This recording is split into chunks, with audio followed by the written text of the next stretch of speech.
past few months have been challenging for people living in Walthamstow, Wanstead and Woodford, as their daily journeys have been made significantly more difficult. Once you start spending time with local residents, the endless concerns start piling up. And so I spent the past month documenting the struggles of the community, taking trips on buses with concerned individuals. If I was here on my own, I wouldn't know how I was going to get home. Sitting down to talk with people who are actively engaged in the campaigning process. People were stopping me on the high street, begging me to start a campaign. People are scared. And joining in myself with the effort as an advocate. These are the hard truths behind North East London's failed bus route changes.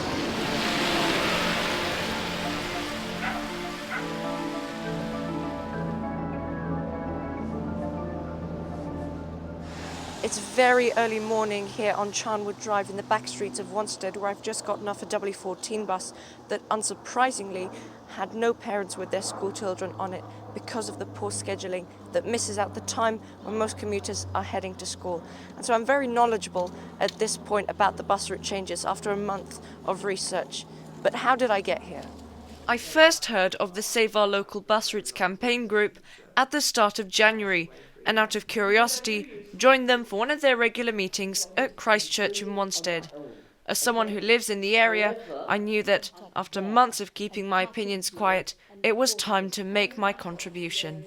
Once one person speaks up, you then gather a whole load of people, and then you are a tsunami. The concerns of residents gathered around the table resonated with me greatly, and so I organised to speak to Liz Martins, the founder of the campaign.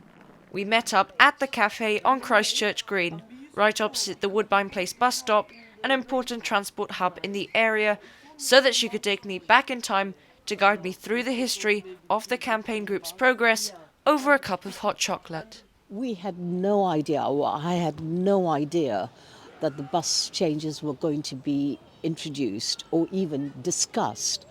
And then someone on our road WhatsApp group mentioned it, that TfL were consulting, because there were no notices, no signs on the buses or the bus stops. I saw that everyone was feeling so depressed and despondent, and people were going to suffer, and including myself. So then in the end, I started the campaign. In August, we actually attended a meeting at Council, the External Scrutiny Committee meeting. We understand from the consultation response that people's greatest concern is the impact on older and disabled people and those with children.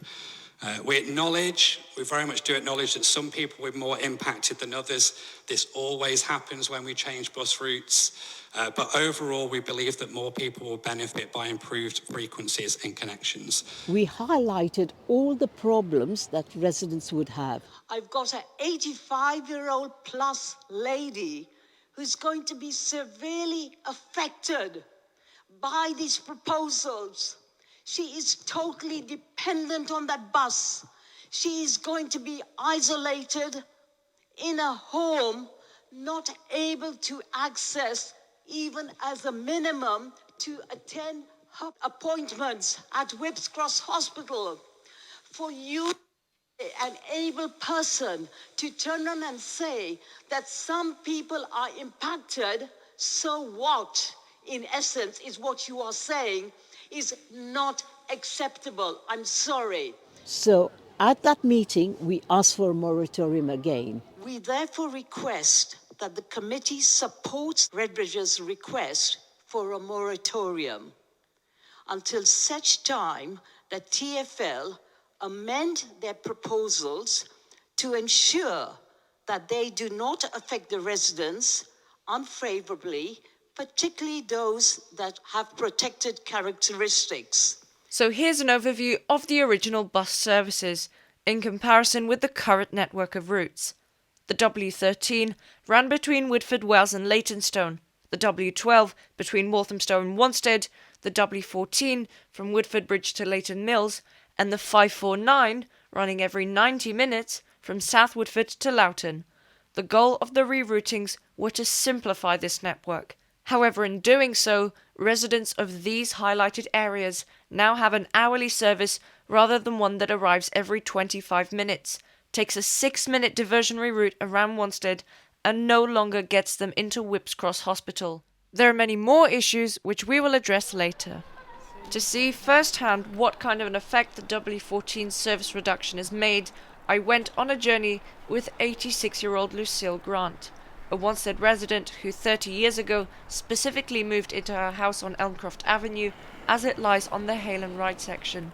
Lucille is a member of the bus campaign, and so was keen to show me the flaws of this bus route change, which have meant that she needs to often order a private hire. Already from the first few minutes of the journey, we see that the larger W14 buses, which have replaced the smaller Optare Solos, struggle manoeuvring around the Nightingale area. That's terrible. The bus is so big you can hardly get through. That really is, it's awful. Are there lots of turns like these on the route? Yes, there are. You know, I mean, it's ridiculous to have such a big bus to go in these narrow roads. It really is absolutely silly. Lucille, who sadly lost her husband 3 years ago, is now having to sell her house to move up to the high street years earlier than planned. Of 4 heart attacks, she told me that the most recent was a result of the stress that came with the bus route changes. What we've seen throughout history around mental health and things like transport within the community is that when things change, the anxiety level across the communities will always go up. There's an uncertainty. There is an impact that quite often is almost ignored. This is the newly opened Wanstead Mental Health Clinic, owned and managed by Wanstead Wellbeing CIC, a non-profit organisation. They were set up to bring positive mental health and access to qualified therapeutic professionals to a wider audience. Dave Sleet, the non-clinical director, invited me to talk about what psychological impact the route changes have had on the local community. When you start creating a situation or creating the conditions where people say, it's not viable for me to go into town, it's not viable for me to get to the hospital. If they don't have the means to privately finance that journey, they won't go. And that then gets all of that population into a situation of loneliness, depression, and the disconnect from all of their social network, their social coping strategies is destroyed. And that's before you even make a change. That's just when you're thinking about making a change. So you were just speaking to a gentleman on the bus. Yes, that's What did he right. say? And he was saying that normally he would have got off out the Tesco's one, you know, Tesco stop, but the driver just went straight past it. Yeah, so it's now really- he's going this diversion, which is a bit ridiculous. The diversion during peak hours takes about, I think, 6 or 7 minutes. Yes, that's and it right. doesn't stop anywhere on the way unless the driver is kind enough to do so. And so another of the campaign group's goals is convincing TfL to add Wanstead Place and Woodbine Place onto the W14 schedule, as otherwise Lucille and other local residents who were previously able to get off and access the High Street and Wanstead Tube Station cannot go about their lives as they did before. The reason behind this diversion is an island zebra crossing which doesn't allow the W14 to turn right on its way down to Snaresbrook Station once it emerges onto Wanstead High Street. In fact, TfL proposed to remove the island completely so that the bus could make the turn. This created uproar amongst residents. I mean, if you think about the school that is right by that crossing there, the zebra crossing, if they take that away, it's going to be more dangerous for the children. I don't know what they're going to do yet. It's going to Parliament. We don't know. So we've now made it to the last stop, a massive interchange which opened back in 2019 as a replacement for the roundabout next to Whipps Cross. It's here the patients rushing for appointments have 2 options. Either wait for the W12, 15 or 19 to get them onto the hospital grounds, or walk 400 metres to get to the outermost building of the site. As another passenger explains, that walk takes much longer if you're going to other sections of the hospital. You've then got to negotiate and walk along the long corridor to get to your outpatient's appointment. Or if you're wanting to access A&E, it's right at the other end of the hospital. So you have to walk right across, which is absolutely and utterly horrendous. The maternity ward is 950 metres, nearly a kilometre away from the bus interchange.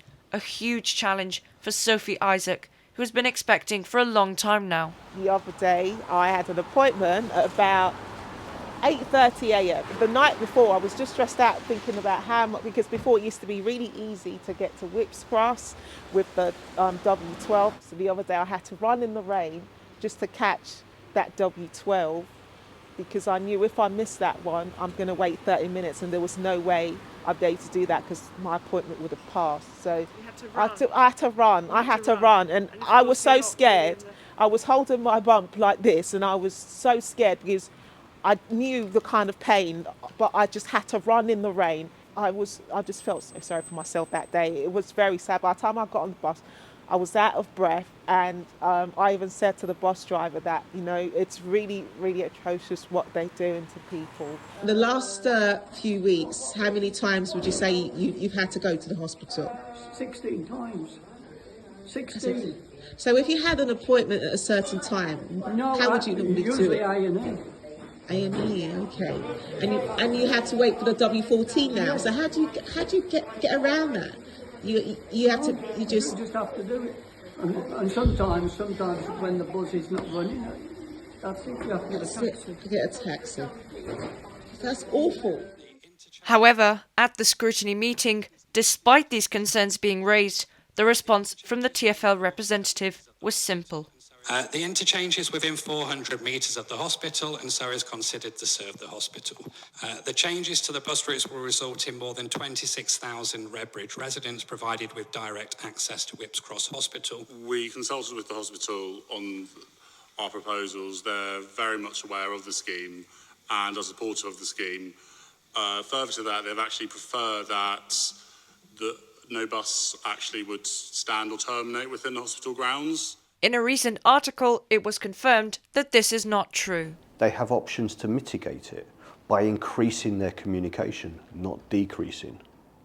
By actually engaging with the population that's saying they are feeling anxious, instead of disengaging and saying, well, this is the plan, because we've done what we are supposed to do. If Transport for London is so decisive about its changes, what can members of the government do to help?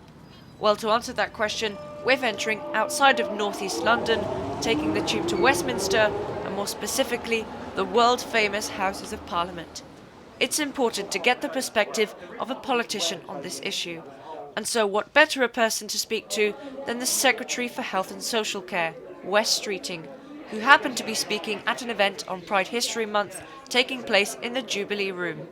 And so I grabbed the opportunity to ask Mr. Streeting, who is also the MP for Ilford North, about his stance on the difficulty in accessing hospitals using public transport in cases like Whips Cross. Yeah, so I've been following your campaign, even though I'm the Member of Parliament for Ilford North, so those W routes in the west of the borough that particularly serve communities around sort of Wanstead, Snaresborough, they don't directly affect my constituents. But the reason I've been taking a particular interest is obviously because of access to Whips Cross Hospital, which is really important for people. He also explained to us how he would get involved to support the campaign's cause.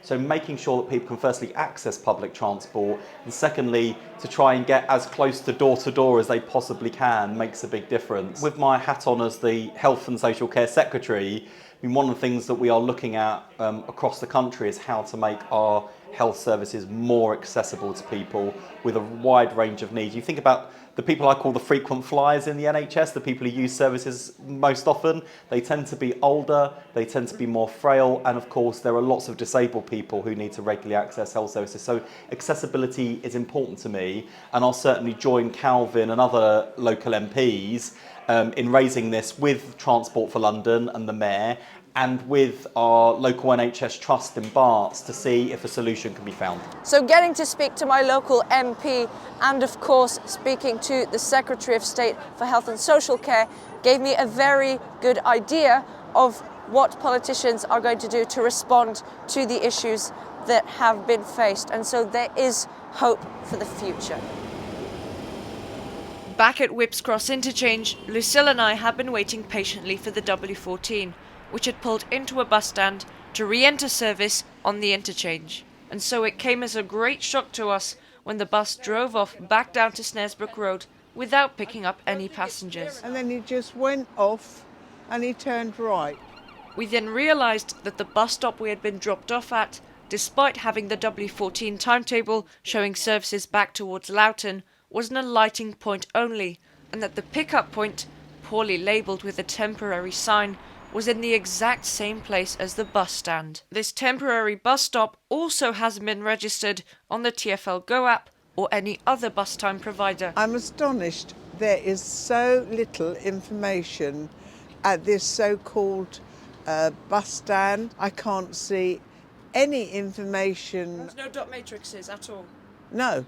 There's no maps. No, There's no one to direct you. People who arrive on W14 will only have to wait a maximum of 15 minutes for a W12. When we took the TfL, one of the designers of the routes, on the bus trip that I would have to do, and he noticed and he said, oh, well, you can always change the bus at the interchange. We had to wait 25 minutes for another bus to take us into the hospital. And then in the end, even they got tired and they were shocked to see all these situations that we were describing. And I said to them, hold on a minute, you've designed these bus routes. Did you not try and test it anywhere? Because we complained that when they were testing the bus routes and the timing as well, they did it in summer when the schools were closed. So they got an artificial idea of what times the buses would get to the various bus stops in order to devise their timetables. Having missed an hourly bus service, we decided that there would be no other option but to take a diversionary route on the W12 down to Wanstead to avoid standing in the cold, by which time the W14 would arrive to take Lucille home. After watching that Redbridge Council committee meeting, it's made very clear to me that at this stage, the changes to the local bus routes are inevitable. Once a change has happened, you've locked in, and those outcomes will be solidified for those individuals. And so I remember the 6th and 7th of September very well. It was chaotic. The final journey on the 549 bus was ram-packed, with people coming from all over London for the ride, and there was sadness and annoyance at the route's withdrawal. The unanswered question is, how did we get to this situation? With 863 submissions, 871 comments in total were made regarding concerns, sorted into these categories in the consultation report documents. The positive opinions submitted outweighed the other half of the ratio, making up for 55% of responses. According to the consultation report, posters were put up at most of the 185 stops covered by the 4 affected routes, and 22,736 letters were sent to these areas. When a valid explanation wasn't available, the concerns raised in submissions were responded with, "We acknowledge this issue," and "We are constantly reviewing the bus network for improvements." They insisted on getting a year's data before they made any changes. And as a result of the campaign, one of our major achievements was to have got that from a year down to 6 months. It's months of constant struggle that has brought the local residents to this stage in the bus campaign, where they've organised for ITV News to come and cover the story. But before we get out onto Wanstead High Street for a small protest, the campaign members set up for this event at the Wanstead United Reformed Church, and a panel of speakers address a crowd of gathered residents. We were lucky to have local MP Calvin Bailey join us for the event to show his support for the campaign, having presented the petition to Parliament on January 21st. After listening to Lucille's story, we heard from Dave Sleet and 3 other local residents. Grace Smith recounted a situation that she and her husband had faced recently after missing the W14 bus by 5 minutes on a freezing cold night. It would take me about 10 to 15 minutes to walk home from the high street. It took Len over 40 minutes and he was absolutely exhausted when he got home and could hardly walk the next day. The bus times in the morning are 7:40 or 8:40 for us, so I can no longer, and my son has to be at school by 8:45. So I now have to walk to the top to where the Ark restaurant is, and opposite there, and just wait for the bus there. I waited there for half an hour on some mornings, and the school gate had opened and shut. So it's very stressful now for me to panic in the morning. I now rely on my family sometimes to give us a lift to the school. Apparently, these new routes and timetables were dreamed up by just 3 guys from TfL, and I suspect that none of them are local. Who here feels that TfL need to listen to you all and make the changes necessary?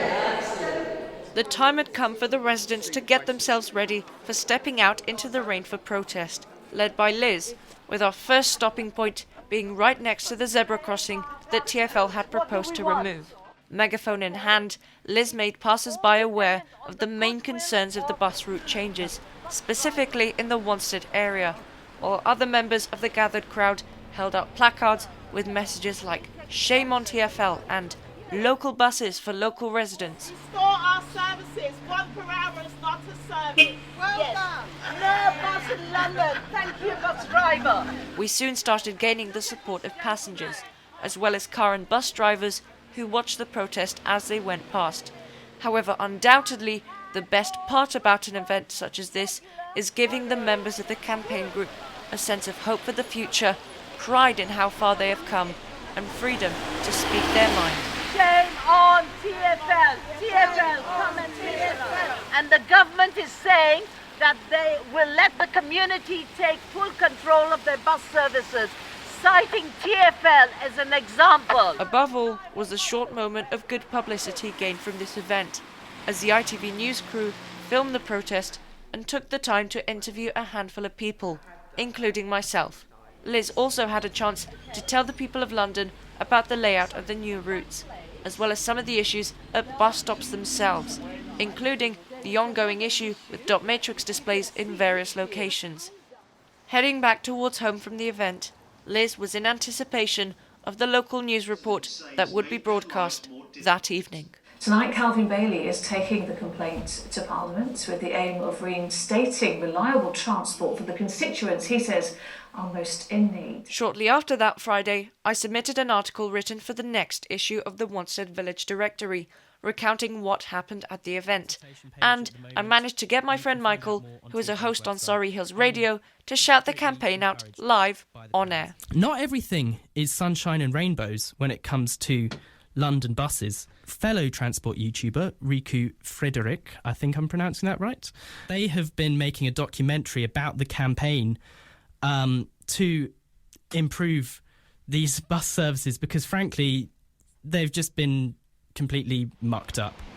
At this point in the documentary, I can start to feel the weight of the issues bearing down on my community, and I'm starting to wonder how local government could have allowed any of this to happen. 29th of November, after repeated requests, the cabinet member, councillor, made available the so-called representations that Redbridge Council had made on behalf of residents. I was shocked. I thought this must be an error. It was her individual response, and what she says in it, shockingly, she uses the bus once every month. No thought of the residents. For myself, I can use the bus 4 times in a day, so often 6 to 8 times in a day. My second journey takes place on the frequently delayed and overcrowded W12 route. This time, I'm joined by South Woodford resident Lola, who uses the route every day to travel to school and back, having previously taken the 549. But TfL's increase in the W12's frequency doesn't also promise reliability for Lola, who has shared her experiences in a local magazine. Our starting point is the eastern terminus of the route, Woodford Bridge. The first point of concern was St Barnabas Road, which he travels down every day en route to school. Well, first of all, this is a single-decker bus, meaning that only a certain amount of students can fit onto it. Students that need to go to school, like there's not a section that do and don't, it's all at the same time every day. Sometimes drivers miss stops, and obviously due to the poor scheduling, it's very difficult to get a bus to school some days. They're forced to either run or walk depending on what bus they miss. If it's one of the earlier ones, then they can wait for the next one, and if not, then they are forced to leg it. And yes, many could argue that this is a common issue amongst bus routes which carry school kids. But it is so important that through this campaign we address problems like these. Lola tells me that the 549 would arrive at 8 a.m, 5 minutes before the W14, to take her and others towards school, and would help to spread out the overcrowding. And so simplification of a bus network can actually have a detrimental effect by reducing capacity during peak hours. So we're turning on to now what we call a bottleneck. So considering it's a really congested area, in the mornings it's absolute hell trying to get to school with loads of cars, other vehicles coming down here, loads of trucks and things like that. It's absolutely awful. W12 to Walthamstow, Cotton Mill Lane.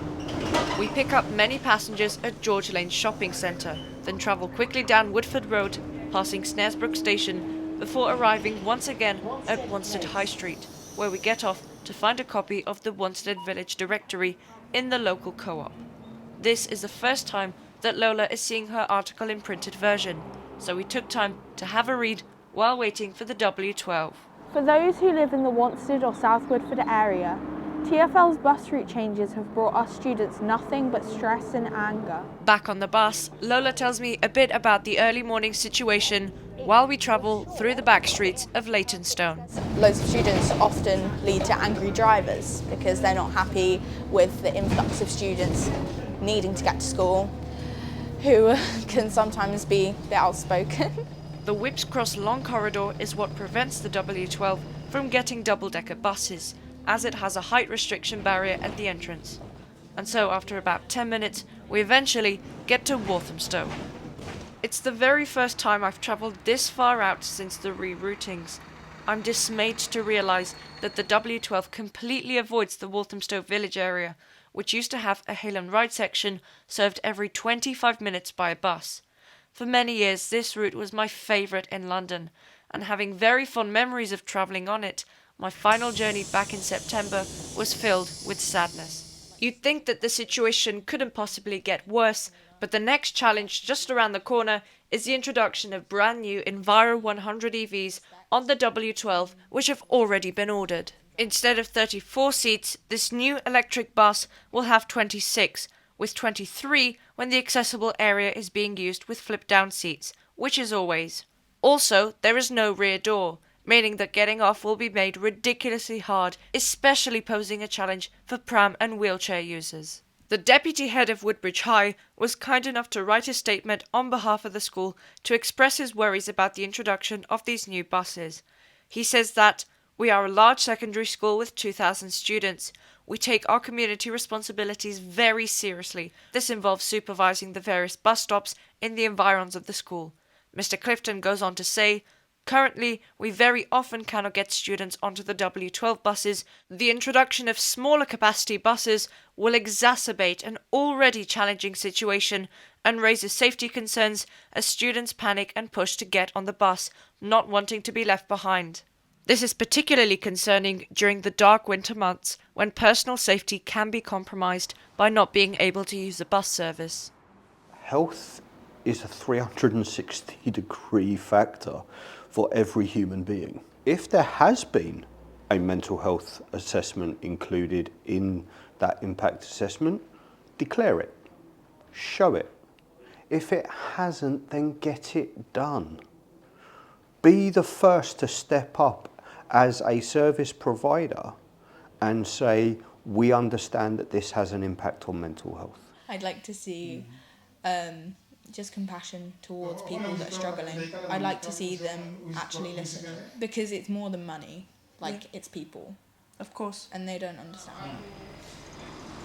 So the W12 route is operated from here at Walthamstow Avenue bus garage. You see, what's very often disregarded with bus route changes is the effect on the people who run these services. The drivers face new challenges on the roads, which now are completely out of order, and the control room has been put under a massive amount of pressure because these services simply cannot run on time. However, it's incredibly difficult to get drivers to speak on camera for obvious reasons.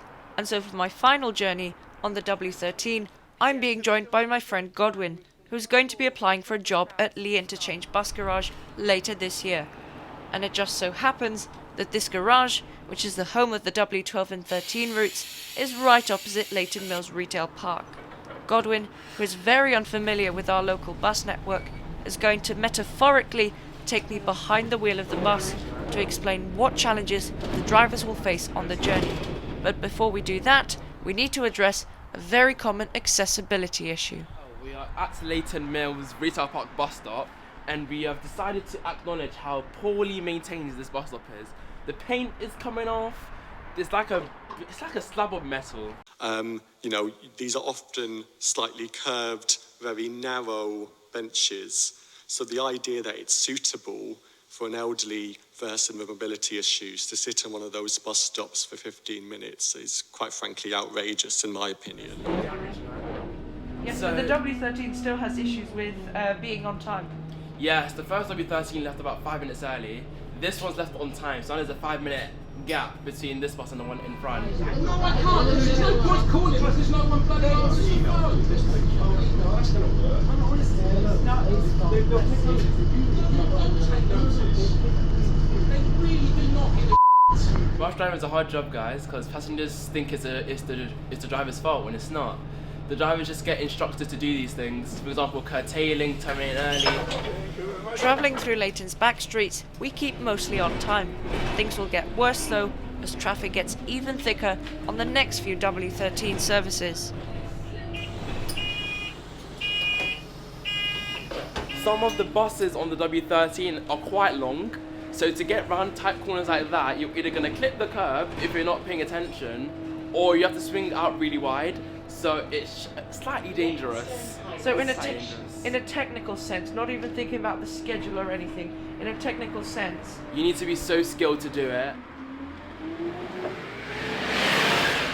On the final leg of the route, I get Godwin to read through an entire list of all the issues with the local bus network. I generally feel really bad because obviously once we all grow old, we would always want a local bus service that stops near us frequently as well. As he doesn't live in this area, he is confused as to how the reality of these changed bus routes is contrary to how TfL have advertised it. St Thomas of Canterbury Church. As my journey filming the issues of the rerouted bus network comes to an end, I look back on the past 3 weeks, realising just how much work needs to be done. And of course, some of the people who keep me motivated to push on through with large video projects like these are my channel members, who are scrolling on screen right now. I really appreciate their support, and if you'd like to gain early access to videos and many other great perks, there is a join button on my channel homepage and underneath this video. The petition has been up and running since the 2nd of August 2024, and the number of people signing on has been steadily increasing since then. There is a QR code on screen right now which leads to the change.org website, as well as a link in the description. It takes very little time to fill out, and every number counts, whether or not you have been affected by these route changes. It takes 10,000 signatures for a petition to get a response from the government and 100,000 to be considered for debate in Parliament. This petition is important nationwide. The entire goal behind it is to get the government to agree on the fact that residents must be meaningfully consulted before any kinds of local bus route changes are made. All bus services must be, as a minimum, frequent, reliable and regular. For such a massive community, it is so important that people across the capital and the country hear our case and see our struggles and get involved if they believe that they can make a positive contribution to the campaign. Because who knows, a bus route change could threaten your local community and turn your life upside down without warning anytime soon.